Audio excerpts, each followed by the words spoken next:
ये उस वक्त की बात है जब भारत में अंग्रेजों का शासन था। भारत के उत्तरी कराची में हैदराबाद से 7 मील की दूरी पर दक्कन कुलगंडा नामक एक शहर है जो अब पाकिस्तान में है। वहाँ एक किसान अपने खेतों में बीज बो रहा था।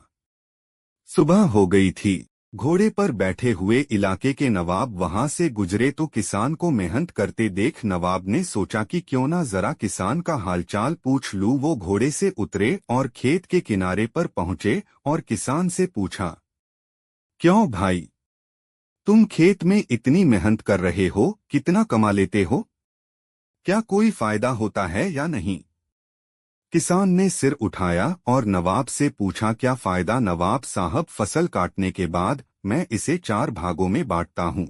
नवाब ने फिर पूछा, अच्छा, आप इन 4 भागों को कैसे कैसे खर्च करते हो? किसान ने जवाब दिया, नवाब साहब, एक हिस्सा तो सरकार के कर में जाता है, दूसरा हिस्सा कर्ज चुकाने में खत्म हो जाता है, तीसरा हिस्सा उधार देता हूँ और बाकी चौथा हिस्सा ऐसे ही उड़ा देता हूँ। किसान की ये अजीबोगरीब बातें सुनकर नवाब बहुत हैरान हुआ। उसने हैरान होके पूछा, मुझे आपकी बातें समझ में नहीं आईं। मुझे अच्छी तरह से बताएं। आप उधार चुकाते हैं और कर भी देते हैं, पर ऐसा कौन सा कर्ज है जो आप हर फसल पर चुकाते हैं? और फिर वो कौन है जिसे आप हमेशा उधार देते हैं और फिर 1/4 हिस्सा आप ऐसे ही उड़ा देते हैं?